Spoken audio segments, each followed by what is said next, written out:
नमस्कार। High blood pressure या hypertension एक ऐसी समस्या है जो हर घर में मौजूद है। परिवार का कोई ना कोई सदस्य इस बीमारी से पीड़ित है। मुश्किल ये है कि ये दवा से हाइपरटेंशन को नियंत्रित करने की कोशिश तो करते हैं, पर केवल दवा से उन्हें अस्थायी समाधान नहीं मिलता है। तो क्या करें? क्या ये बीमारी लाइफस्टाइल के कारण बढ़ती घटती है? आखिरकार हाइपरटेंशन होता क्यों है? क्या इसका प्रिवेंशन नहीं है? ऐसे कई सवाल हैं जो आपके मन में उठते होंगे। आज हमने इन्हीं सवालों को केंद्र में रखकर विशेषज्ञों को आमंत्रित किया है। आज हम कोशिश करेंगे कि हमारे विशेषज्ञ आज आपको इन सारे सवाल का जवाब देंगे, क्योंकि हाइपरटेंशन एक ऐसी समस्या है जिसे अगर समय रहते नियंत्रित नहीं किया गया, ठीक नहीं किया गया, तो हार्ट, ब्रेन और दूसरे अंगों को प्रभावित कर सकता है और जान भी जा सकती है। तो आपके लिए ज़रूरी है कि अगला 30 मिनट आप ध्यान से देखें और सुनें कि डॉक्टर्स, विशेषज्ञ क्या कहते हैं। तो सबसे पहले हम आज के विशेषज्ञों से आपका परिचय कराते हैं। हमारे साथ आज शो में जुड़े हैं डॉक्टर ब्रिगेडियर RS राजन। ब्रिगेडियर राजन सिम्बायोसिस हेल्थ केयर से जुड़े हैं और वरिष्ठ कार्डियक सर्जन हैं। डॉक्टर अमिताभ बनर्जी को आप लोग सभी जानते हैं। नमस्कार। Doctor Banerjee DY medical college Pune में कम्युनिटी मेडिसिन के प्रोफेसर हैं। क्योंकि बात लाइफ स्टाइल की हो रही है, तो नेचुरोपैथी, योगा, इन सब चीज़ों से अगर एक्सपर्ट ना हो तो बात अधूरी रह जाएगी। तो आज हमारे साथ है डॉक्टर तरुणा, जो योगा और नेचुरोपैथी की एक्सपर्ट है और नाद वेलनेस से जुड़ी है। आप सबका इस शो में स्वागत है। मेरा पहला सवाल ब्रिगेडियर राजन से है। ब्रिगेडियर राजन, चूंकि जैसा अभी हमने कहा कि हार्ट से सीधा जुड़ा हुआ है हाइपरटेंशन का मामला, तो सबसे ज्यादा चूंकि नुकसान इसको होता है, तो जो हाइपरटेंसिव हैं वो हार्ट की सुरक्षा कैसे करें? क्योंकि दवा लेने के बाद भी अगर वो कंट्रोल में नहीं रहता या कभी अचानक किसी वजह से बढ़ जाता है, तो ऐसा कोई नुस्खा बताइए जिससे कि वो अपने हार्ट को सुरक्षित रखें। थैंक यू किशोर जी। सबसे पहले तो मैं आपके श्रोताओं का ध्यान के लिए ये कहना चाहूंगा कि डायबिटीज, हाइपरटेंशन ये दोनों साइलेंट किलर माना जाते हैं। ये कब आके हमारे शरीर के अंदर बैठ जाते हैं, इसका कोई बाहर से कोई लक्षण नहीं होता, और जब लक्षण हमको मालूम पड़ता है तब तक वो काफी देर हो चुका होता है।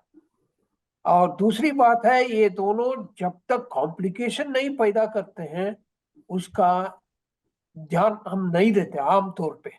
तो इसलिए सबसे पहले बात है कि ये हाइपरटेंशन एंड डायबिटीज, आज तो हमारा डिस्कशन हाइपरटेंशन में ही सीमित होगा। हाइपरटेंशन का सबसे पहले स्टेप है, anybody who is the age or above the age of 40 should get his blood pressure checked. उसका ब्लड प्रेशर जब भी वो डॉक्टर के पास जाता है, कोई भी वजह हो, तो उसको ब्लड प्रेशर चेक करना चाहिए। इनफैक्ट USA में एक कानून है कि अगर एक अडल्ट डॉक्टर के पास कोई भी डॉक्टर के पास कोई भी कंसल्टेशन के लिए जाता है, तो उसका ब्लड प्रेशर रिकॉर्डिंग कानूनन जरूरत है। तो ये एक चीज हम लोगों को ध्यान में रखने से बहुत सारे हाइपरटेंशन जल्दी सामने आ जाएंगे। ये सबसे पहला मेथड है। और दूसरा है ये लाइफस्टाइल, और डॉक्टर बनर्जी ने इसके बारे में शायद और विस्तार में बात करेंगे। लेकिन लाइफस्टाइल की वजह से ही ये बीमारियां बढ़ रही है, इसमें कोई शक नहीं है। पूरा दुनिया में आप देखेंगे, जैसा ही इकोनॉमिक डेवलपमेंट होता है, अफ्लुएंस बढ़ता है, उसके साथ साथ high blood pressure and diabetes का भी बढ़ जाता है। ये लाइफस्टाइल डिसीज इसलिए मानते हैं। इसका दो मुख्य कारण है, एक तो ओवरवेट या ओबेसिटी, और दूसरा लैक ऑफ फिजिकल एक्टिविटी। वो दोनों एक दूसरे के ऊपर जुड़े हुए हैं। When you do not have, अगर आपके पास सफिशिएंट एक्सरसाइज नहीं ले रहे हैं आप, तो जरूर है कि ये ब्लड प्रेशर बढ़ेगा, क्योंकि आपका वेट बढ़ेगा। जैसा वेट बढ़ता है उसके साथ ब्लड प्रेशर बढ़ता है। ये it's a general rule, but there are exceptions. For example, कोई कोई फैमिली में, खानदान में हाइपरटेंशन का ट्रेट है, उनमें even if they are thin, उनको ब्लड प्रेशर हो सकता है। उनको एक स्मॉल कैटेगरी, एक छोटा सा फ्रैक्शन, उनको हम डिस्कस नहीं करेंगे। आमतौर पे आज वो जो सामने आ रहा है, वो जहाँ वेट बढ़ता है उसके साथ हाई ब्लड प्रेशर बढ़ता है। और वेट बढ़ने का दो ही कारण है। एक तो हम लोग जरूरत से ज्यादा खाते हैं, और दूसरी बात, और जितना एक्सरसाइज हमको करना चाहिए वो नहीं करते। जी। डॉक्टर बैनर्जी, आपने कहीं लिखा है, मैं पढ़ रहा था, एक तो 140 बाय 90, 140 बाय 90 से ज्यादा अगर है तो हाइपरटेंशन की कैटेगरी में आता है। लेकिन आपने लिखा है कि ये पीपल टू पीपल वेरी करता है। आपने उसमें इनकम ग्रुप को भी जोड़ा है। ये ये क्या है, पीपल टू पीपल वेरी कैसे करता है? और दूसरा ये कि कौन सा लेवल खतरे की घंटी है? धन्यवाद किशोर जी। पीपल टू पीपल वेरी मतलब सबसे ज़्यादा एज का रहता है। जो फिजियोलॉजिकल चेंजेस आते हैं एज के साथ, क्या होता है, आर्टरीज हार्ड हो जाते हैं, तो थोड़ा सा सिस्टोलिक ब्लड प्रेशर बढ़ता है। पर किसी भी हालत में 100 से नीचे होना चाहिए या 90 से नीचे होना चाहिए, even at any as. Systolic blood pressure हम लोग जब कॉलेज में थे तब, शायद ब्रिगेडियर राजन को भी याद होगा, हमारे प्रोफेसर कहते थे कि 100+ age is the upper limit of systolic. जैसे अगर हम 60 ईयर्स के या 70 ईयर्स के तो 170 नॉर्मल है। पर आज के तारीख में थोड़ा ज़्यादा स्ट्रिंजेंट कंट्रोल एडवाइस करते हैं, क्योंकि वियर एंड टीयर हार्ट में, अदर ऑर्गन्स में होता है। जैसा आपका बीपी हाई होगा, इमीडिएटली कोई सिम्टम नहीं होता, क्योंकि तो लोग को लगता नहीं कि वो बीमार है। कहते हैं कि 50% हाइपरटेंसिव रूल ऑफ हाफ है। 50% हाई ब्लड प्रेशर वाले को मालूम नहीं रहता उनको बीपी हाई है। 50% लोग को मालूम होने के बाद भी पूरा ट्रीटमेंट नहीं करते हैं। और इसी वजह से एज के साथ थोड़ा वेरी करता है। पर उसके साथ दूसरा फैक्टर्स को भी देखना चाहिए कि उसके साथ दूसरा कोई रिस्क फैक्टर तो नहीं है। पर आज के तारीख में 140 टू 90 के नीचे होना चाहिए, और यंग पीपल में 120-80 बोलते हैं। और हमारा पीपल टू पीपल वेरी में एक चीज़ और है कि हमारा थोड़ा रेशियल कुछ हमारा हैंडीकैप है, ethnic handicap Indians and Asians में।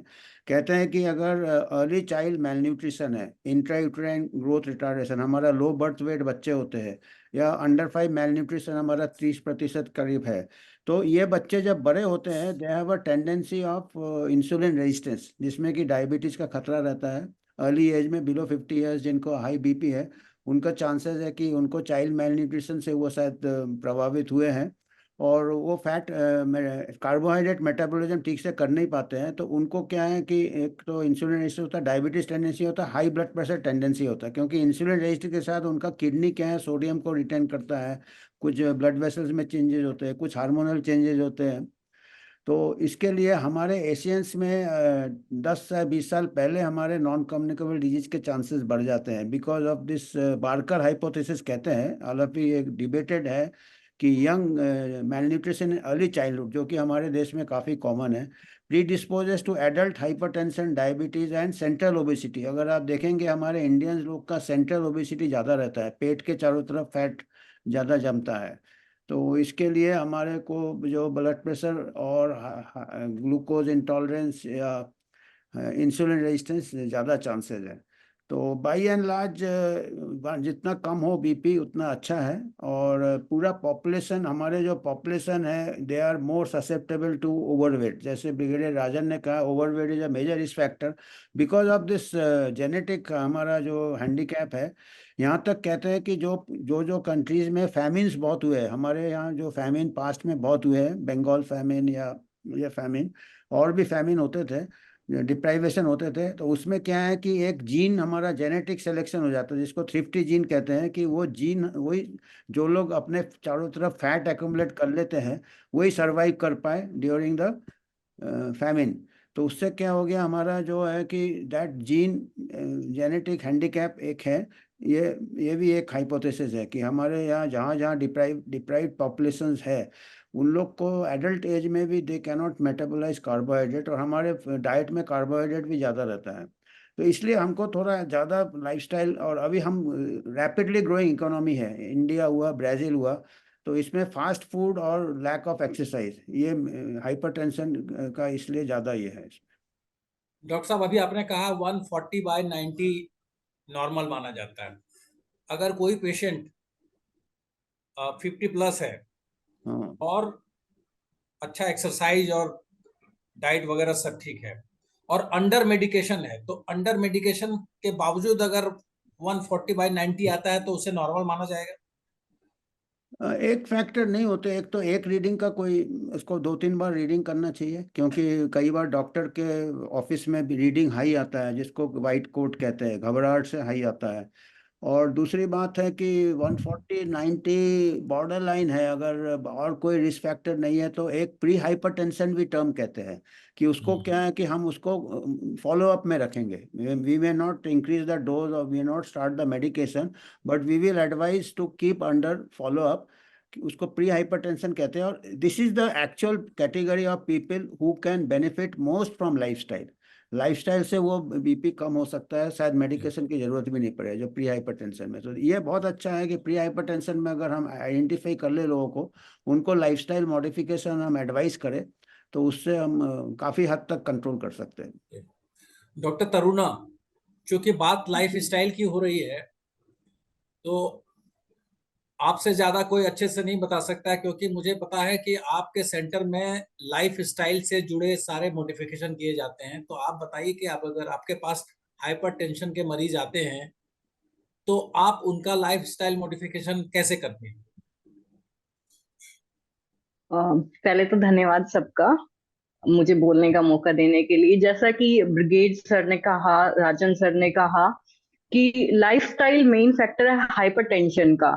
तो जब हमारे पास यहाँ पे हाइपरटेंशन का पेशेंट आता है, सबसे पहले हम उसका लाइफस्टाइल चेंज करते हैं। उसका जो स्लीपिंग पैटर्न होता है, उसका मॉर्निंग में उठने का जो टाइमिंग होता है, एंड फिजिकल एक्टिविटी, वॉक्स हो गया, morning walk, evening walk, and also yoga include करते हैं उसकी कंडीशन के according, yoga and pranayama for hypertension. Hypertension में प्राणायाम का सबसे मेन रोल होता है। जब हमारा ब्रीदिंग पैटर्न हम फोकस करते हैं, एब्डोमेन ब्रीदिंग, उसमें हाइपरटेंशन रिड्यूस होता है, बिकॉज हम रिलैक्स होके पूरा फोकस अपने ब्रीदिंग पे लगाते हैं। एब्डोमेन ब्रीदिंग सडन रिड्यूस करता है हमारे हाइपरटेंशन का। अगर हमारा बीपी एकदम से सूटअप हो रहा है, हम लेट के उसमें एब्डोमेन ब्रीदिंग करते हैं, एब्डोमेन के मूवमेंट को एब्जॉर्ब फील करते हैं, लाइक इनहेल करते हुए अपने एब्डोमेन को पुल आउट करते हैं, एक्सहेल करते हुए डाउन करते हैं, तो वो ब्रीदिंग पैटर्न से हमारा बीपी सडन डाउन होता है। दूसरा, हम हाइपरटेंशन के लिए नाद में बेसिकली एक्यूपंक्चर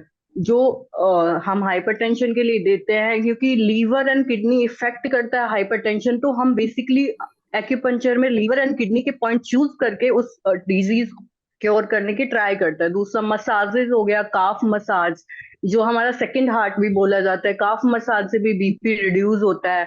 दूसरा, हम इन नेचुरोपैथी पैक्स हो गए, ice pack, nap of the neck, अगर इमरजेंसी कंडीशन में किसी का बीपी सूटअप करता है तो उस कंडीशन में हम आइस पैक भी देते हैं नेप ऑफ द नेक पे। स्पाइनल मसाज भी देते हैं, आइस स्पाइनल मसाज, क्योंकि वैसोडाइलेशन करेगा एंड रिवल्सिव इफेक्ट आएगा टुवर्ड्स द हार्ट, तो उससे बीपी सडन रिड्यूस होगा। And diet is the main fact. हाँ जी डॉक्टर राजन, जैसा कि डॉक्टर तरुणा ने अभी कहा कि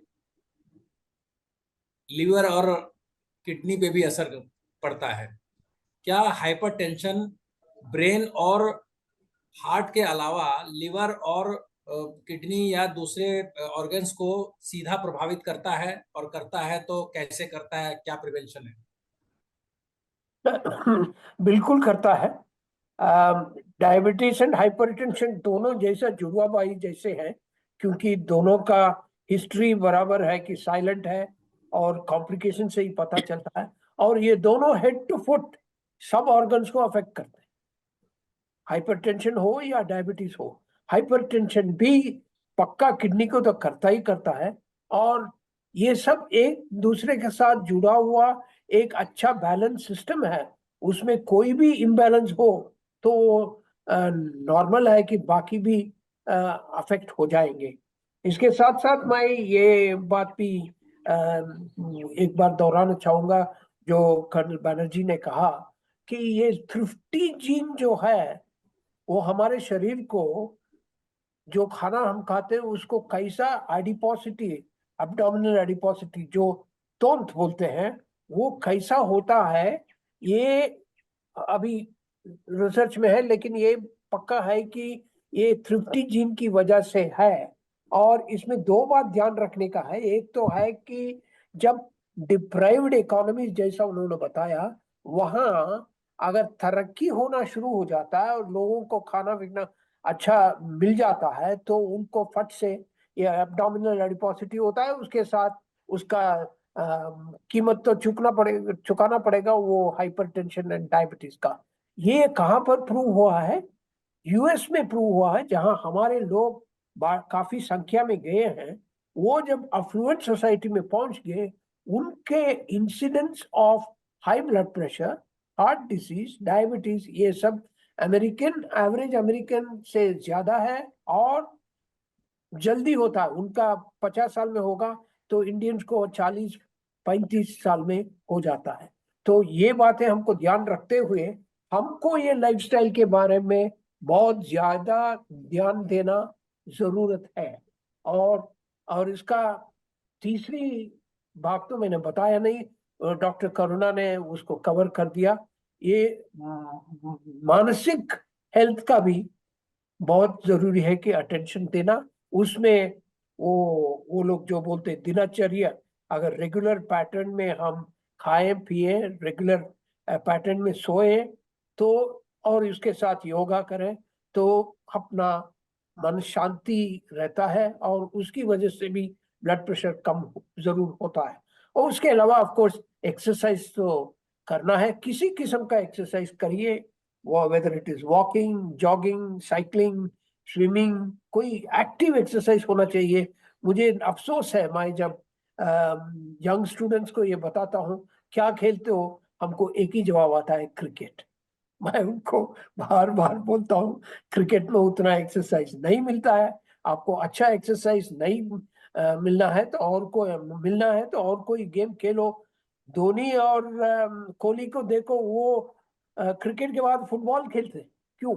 क्योंकि उनको मालूम है कि जितना एक्सरसाइज मिलना चाहिए, कितना कैलोरी बर्न होना चाहिए, वो क्रिकेट में नहीं होता है। इसमें बहुत जरूरी है कि हम इसके ऊपर ध्यान दें। और दूसरी बात रहा खाने के ऊपर, ये तो मैं जितना कहना चाहूंगा उतना कम है, क्योंकि आजकल हम वक्त पे नहीं खाते हैं, लिमिट में नहीं खाते हैं और अच्छा खाना नहीं खाते हैं। जो मन में आया, all the fast foods we consume, and we consume much more than what is required. वो कहाँ जाएगा? It has to become fat and stay in the body. And एक बार ओवरवेट शुरू हो गया तो पक्का आप डायबिटीज एंड ब्लड प्रेशर आपको पकड़ेगा। तो इसमें ध्यान देने की बात यह है कि अर्ली स्टेज में जो हाइपरटेंशन है, जैसा कर्नल बैनर्जी ने कहा प्री हाइपरटेंसिव स्टेज, उसमें exercise and yoga and diet से पक्का उसको रिवर्स कर सकते हैं। और डायबिटीज में भी ये लागू है। लेकिन एक बार वो थोड़ा एडवांस हो गया तो फिर दवाई को भी साथ लेना पड़ेगा। लोगों को यह गलतफहमी है कि दवाई से कंट्रोल हो जाता है। सिर्फ दवाई से नहीं कंट्रोल होता है हाइपरटेंशन, उसके साथ साथ पेशेंट को एफर्ट लगा के एक्सरसाइज करना और डाइट को कंट्रोल करना, नमक का इंटेक को कंट्रोल करना बहुत जरूरी होता है। डॉक्टर बैनर्जी, चूंकि आप एपिडेमिक एक्सपर्ट भी हैं और कोविड को आपने बहुत ध्यान से नजदीक से देखा, क्या कोविड के बाद हाइपरटेंशन के मरीजों की संख्या बढ़ गई है? और दूसरा, जिनको पहले से हाइपरटेंशन की शिकायत थी, कोविड के बाद उनको ज्यादा नुकसान हुआ है, आउट ऑफ कंट्रोल हुआ है? बहुत अच्छा सवाल है किशोर जी। आजकल हम स्टूडेंट्स को पढ़ाते हैं, पहले हम पढ़ाते थे कि ब्लड प्रेशर और नॉन कम्युनिकेबल डिजीज कंट्रोल करना चाहिए अपना नॉन कम्युनिकेबल डिजीज लाइफस्टाइल से। अभी हम कहते हैं कि लाइफस्टाइल से, जैसे कोविड में हमने जो स्टैटिस्टिक्स देखे थे, मैक्सिमम मोर्टेलिटी उनको हुए थे जिनको कोमोर्बिडिटी है, और उनमें से hypertension was one of the major comorbidity. और जैसे अभी बात कर रहे थे एथनिक में, एशियंस में हाई ब्लड प्रेशर है, उससे भी ज़्यादा अफ्रीकन्स में ब्लड प्रेशर हाईएस्ट होते हैं। और अभी जैसे ब्रिगेडियर राजन ने कहे थे, अभी जब कोविड में पैंडेमिक हुआ था अमेरिका में, maximum mortality was in the people of African origin. और पाया गया था कि उनके क्या है, uncontrolled and undetected and untreated blood pressure ज़्यादा थे उन लोगों में, क्योंकि they did not have access to health care, they were marginalise people from Africa, और उनमें मैक्सिमम डेथ्स हुए थे। तो अभी क्या है कि जैसे ब्लड प्रेशर कंट्रोल या diabetes control, lifestyle is also important. कोई भी महामारी में या रेस्पिरेटरी इन्फेक्शन में भी हमारा रेजिस्टेंस बढ़ाता है और हमारा वल्नरेबिलिटी कम करता है। और कोविड के बाद ब्लड प्रेशर आप कह रहे हैं, इसके कुछ इनडायरेक्ट कॉजेज हो सकते हैं कि लॉकडाउन में कई लोगों के हैबिट्स चेंज हो गए, वो सेडेंट्री हो गए, बाहर नहीं जा सकते, एक्सरसाइज नहीं कर सकते, वॉक नहीं कर सकते, तो हैबिट चेंज हो गए। पर्टिकुलरली यंग पॉपुलेशन उस 2 साल के पीरियड में उनका एक प्रकार से break the cycle of physical activity हो गया। अगर हम साइकिल ऑफ ट्रांसमिशन तो नहीं रोके, पर हमारा फिजिकल एक्टिविटी का जो फॉर्मेटिव ईयर्स में 2 साल में जैसे एक्टिव गेम्स खेलना चाहिए, और they got addicted to the Zomato food या ऑर्डर दे के खाना, पिज़्ज़ा। एंड हमारे यहाँ जितने फास्ट फूड चेन्स है, ये फूड इंडस्ट्री का भी मार्केटिंग है और फार्मा इंडस्ट्री का भी मार्केटिंग है। तो इससे क्या है कि हो सकता है कि इसके जो अदर इंटरवेंशंस थे उसके लिए physical activity and over eating बढ़ गए, उसके लिए हाइपरटेंशन एक कॉज हो सकता है। और एंग्जाइटी भी बढ़ गया, लोगों को इतना डर हो गया था, पैनिक हो गया था कि एंग्जाइटी में भी ब्लड प्रेशर बढ़ जाता है। तो डायरेक्ट तो कोविड का इतना ही असर हो सकता है। और इसमें दिस मेन फैक्टर यही है।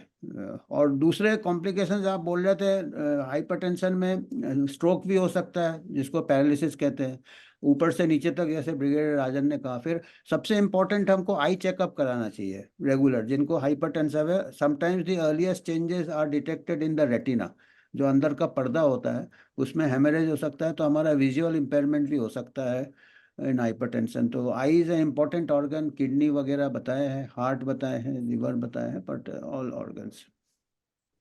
डॉक्टर तरुणा, आप अपने सेंटर में जब हाइपरटेंशन के मरीजों को थेरेपीज देती हैं या हम्म। या जो भी उपाय करती हैं, क्या एक्सपीरियंस कहता है उसके बाद वो परमानेंटली क्योर हो जाते हैं? क्या आपके मरीज को दोबारा आना पड़ता है? आपने जो लाइफ स्टाइल और जो भी डिसिप्लिन बताया उसको फॉलो करने के बाद वो पूरी तरह से क्योर होते हैं? एक्चुअली यहाँ पे जब पेशेंट होता है तो वो लाइफस्टाइल फॉलो करता है, उस टाइम पे उसका क्योर हो जाता है। बस यहाँ से जाने के बाद वो फॉलो करता है नहीं करता, वो उसकी विल पावर है।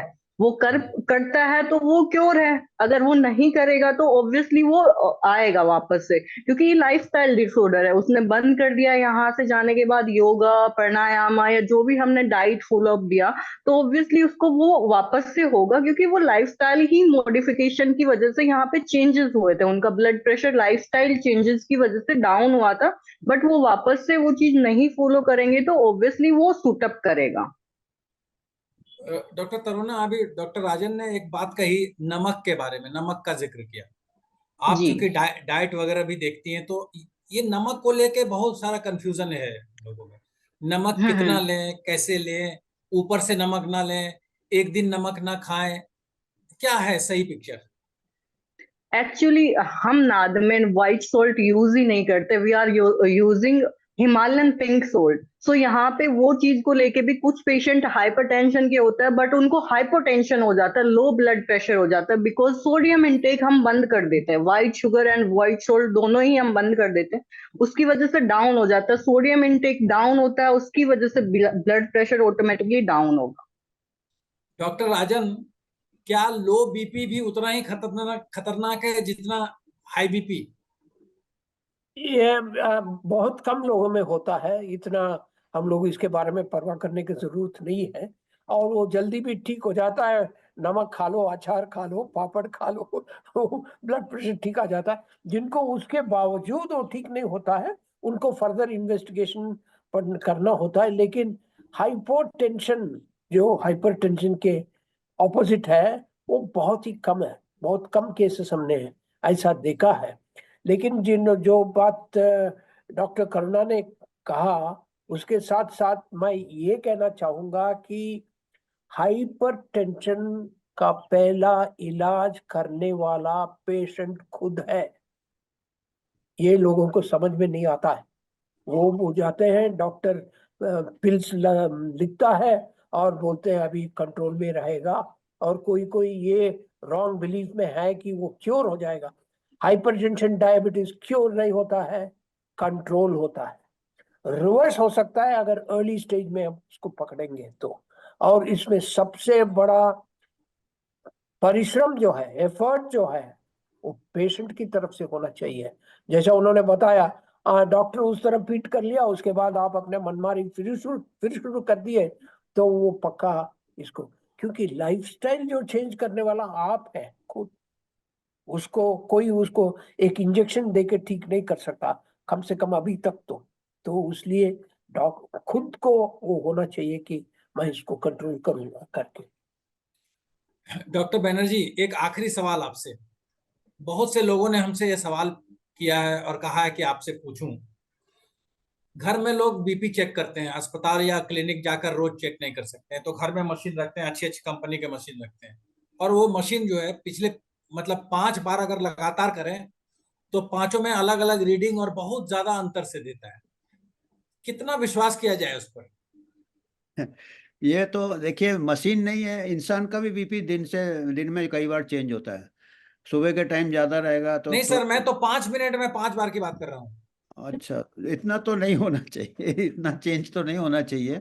वो मशीन को कैलिब्रेट किया जाए, उस मशीन को बीच बीच में स्टैंडर्ड मशीन से कैलिब्रेट किया जाए, तो ये गलती नहीं होनी चाहिए। और फिर 2-3 मशीन में लिया जाए तो उससे थोड़ा अंदाजा होगा। एक चीज़ मैं बताऊंगा, मैं बताना चाहता था, अभी मेरे को याद आया। जी। अभी लाइफस्टाइल की बात हुई, अभी जो फार्मा इंडस्ट्री है that is bringing out a polypill. एक तो उसमें वेट रिडक्शन दवाई रहेगा, एंटी ओबेसिटी ड्रग रहेगा, $1 बिलियन प्रोडिक्शन है उसका। उसके साथ में आपका कोलेस्ट्रॉल भी कम हो जाएगा, आपका बीपी भी कम हो जाएगा। एस्पिरिन पॉलीपिल निकाल रहा है। न्यू इंग्लैंड जर्नल में आर्टिकल आ गया उसका कि इससे क्या होगा कि आपको कुछ नहीं करना पड़ेगा। जैसे अभी हम इतना मेहनत कर रहे हैं लोगों को लाइफस्टाइल के बारे में, people want passivity, people want passivity, कि भाई हमको हमारे पास दवाई है, हम क्यों मेहनत करें। इनफैक्ट हमारे खुद के रिश्तेदार जिनको डायबिटीज है, हमारे खुद के रिश्तेदार, नियर रिलेटिव्स, उनको मैं लाइफस्टाइल बोलता हूँ तो बोलता मैं डॉक्टर फिर क्या करेगा, अगर मैं ही कर लूंगा, why I am giving fees to the doctor, it is the responsibility of the doctor to. तो दैट इज अभी उसके ऊपर अगर फार्मा इंडस्ट्री पॉलीपिल लेके आ गया है ऑलरेडी, वेट रिडक्शन ड्रग्स है, तो it is a big challenge actually future, because those will only ऊपर से सिम्टम को दबा देगा। BP is a symptom that your body is not well, it is manifested by increase BP, और insulin ठीक से काम नहीं कर रहा है तो आपका ब्लड, वो अब उसको कम कर दोगे तो एक्सटर्नली आपके जो नंबर्स आ जाएंगे वो नॉर्मल में आ जाएंगे, पर बॉडी का जो बेसिक मेटाबॉलिज्म है वो तो डिरेंज रहेगा।